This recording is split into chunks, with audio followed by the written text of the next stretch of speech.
I had a chance to go onto the Gantry below the Tay Road Bridge. So the Gantry actually moves quite slowly, that's a time lapse, but it's used for accessing underneath the bridge without upsetting the traffic above.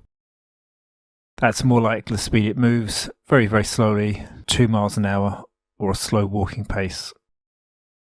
So that's from the bridge, and you can see the red protective layer there, the final layer of the waterproofing. So there's a little ladder, and then you go down a big long ladder, and there's a couple of different sections. So there's essentially 3 ladders. You have to wear a life jacket just in case you fall in. There's a little boat to pick you up. And the view to Dundee is unfortunately blocked by the giant girders. So that's looking down at the protective pontoon. And then you've got the girder that's supporting the roadway. And that bit at the end will actually lift up to give them access.